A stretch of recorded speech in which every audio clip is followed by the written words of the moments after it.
कई वीडियो आपको मिल जाएंगे जहां लोग पुलिस से सवाल कर रहे हैं कि क्या वे जानवर हैं जो इस तरह से यहां से वहां उन्हें भेज दिया जा रहा है। हमने एक महिला का बयान देखा जो कह रही हैं कि बुजुर्ग लोगों के लिए इतना चल पाना मुश्किल है, वीआईपी के लिए व्यवस्था अच्छी है मगर आम आदमी की कोई वैल्यू नहीं। लोग शिकायत कर रहे हैं कि पूरा पुल खाली है मगर उन्हें जाने नहीं दिया जा रहा क्योंकि वीआईपी रूट के लिए आरक्षित रखा गया है। राजस्थान पत्रिका की इस रिपोर्ट में अखाड़ा परिषद के महामंडलेश्वर स्वामी प्रेमानंद गिरी ने प्रशासन पर आरोप लगाते हुए कहा है कि अधिकारी वीआईपी श्रद्धालुओं की सेवा में लगे रहे जिससे आम श्रद्धालुओं की सुरक्षा से समझौता हुआ। उन्होंने मेला क्षेत्र की सुरक्षा सेना को सौंपने की मांग की है। भगदड़ के बाद अब अखिलेश यादव ने कहा है कि सुरक्षा का काम सेना को सौंप दिया जाना चाहिए। एक ही दिशा में चल रही भीड़ का वीडियो ट्वीट करते हुए अखिलेश यादव ने लिखा है कि महाकुंभ में लोग नहीं, व्यवस्था अति विशिष्ट होनी चाहिए। मेला क्षेत्र में वीआईपी लोगों के आने से वन वे किए जाने की वजह से तीर्थ यात्रियों को जो समस्या हो रही है वो नहीं होनी चाहिए। सरकार पिकअप ड्रॉप के लिए बसें चलाए। राहुल गांधी ने ट्वीट कर लिखा है कि अव्यवस्था और आम लोगों को छोड़कर वीआईपी मूवमेंट पर फोकस करने के कारण ही यह स्थिति पैदा हुई। अब रिपोर्टिंग हो रही है कि महाकुंभ एरिया को नो व्हीकल जोन घोषित कर दिया गया है। वीवीआईपी पास रद्द कर दिए गए और मेले तक जाने वाली सड़कें वन वे कर दी गई हैं ताकि लोग आराम से जा सकें। लेकिन हफ्ते गुजर गए, लोगों की इन तकलीफों पर कोई ध्यान नहीं दिया गया। सवाल है कि ऐसी खबरें इधर उधर चुपके से क्यों छप रही थी, सारी जगहों पर प्रमुखता से क्यों नहीं छापी जा रही थी। इससे सरकार का क्या बिगड़ जाता, जनता का फायदा होता। सरकार जनता की सुविधा के लिए होती है। अगर गोदी मीडिया इन बातों को लगातार उठाता, अपने रिपोर्टरों को छूट देता कि वे जैसी अव्यवस्था देख रहे हैं वैसी ही रिपोर्टिंग करें तो लोगों को ऐसी हालत का सामना नहीं करना पड़ता। सिर्फ मौत की खबर ही गायब नहीं है बल्कि आए दिन भयंकर परेशानियां भी गायब की जा रही थी। उन खबरों को गायब करना भी किसी अपराध से कम नहीं था।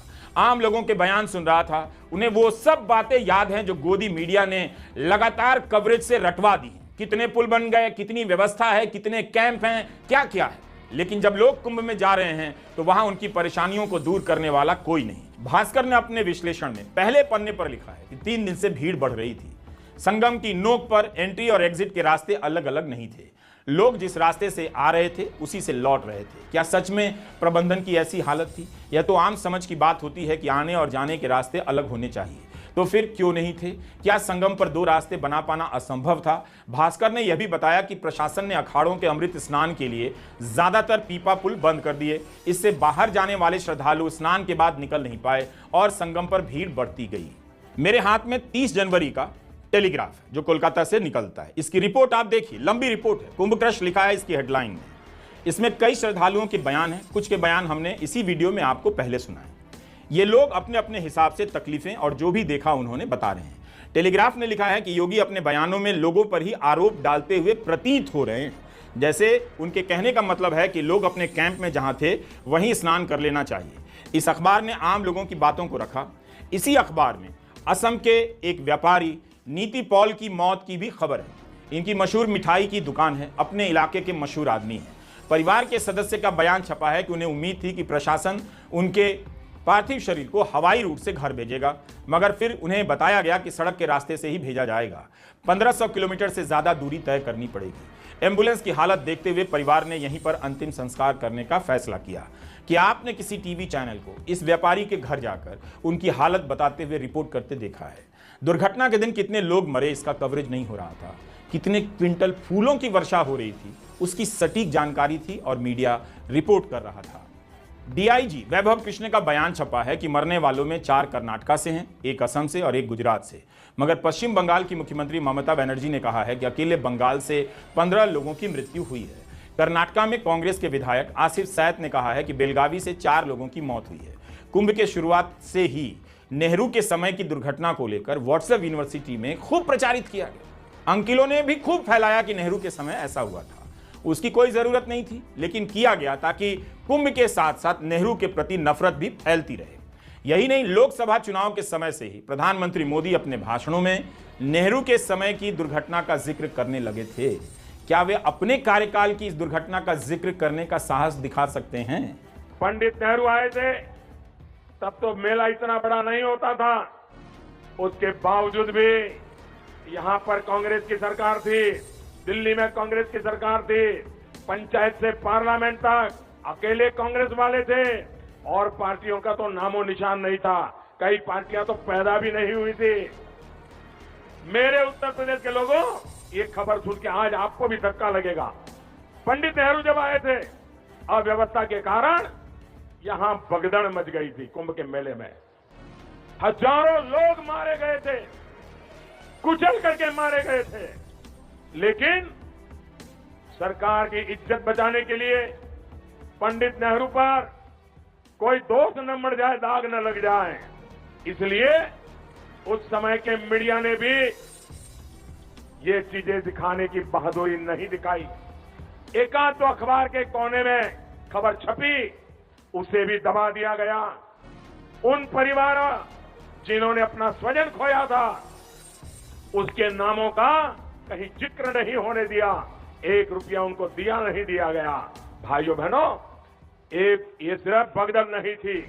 भगदड़ के बाद जो हुआ वो असंवेदनशीलता का एक जुल्म था।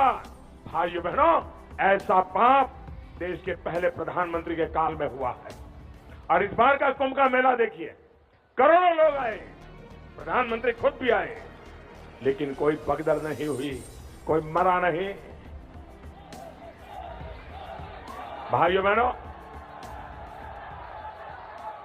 व्यवस्थाएं सरकार कैसे बदलती है, इसका ये उदाहरण है। पत्रकार लिख रहे हैं कि हादसे के बाद हुई पहली प्रेस कॉन्फ्रेंस में मुख्यमंत्री योगी ने भगदड़ का कोई जिक्र नहीं किया। शाम 6:40 पर पुलिस ने बताया मौतों का आंकड़ा 30 तक पहुंच गया है। हादसे के 15 घंटे बाद प्रेस कॉन्फ्रेंस होती है और जानकारी दी जाती है। प्रशासन और सरकार तब तक यही बताने में लगे रहे या इस तरह से बर्ताव करते रहे मानो कुछ भी नहीं हुआ है। और खबर छप रही है कि मुख्यमंत्री हादसे को लेकर भावुक हो गए हैं। जुलाई 2024 की इस घटना का जिक्र करना चाहता हूं। हाथरस में भोले बाबा की सभा में भगदड़ हुई, 121 लोग मारे गए। किसे सजा हुई? अभी तक मामला कोर्ट में है, सुनवाई चल रही है। 3200 पन्ने की चार्जशीट है। भोले बाबा का नाम तक आरोप पत्र में नहीं है। जनवरी में इलाहाबाद हाईकोर्ट ने हाथरस के डीएम और एसपी से सवाल किया था, आप बताइए आप जिम्मेदार क्यों नहीं हैं?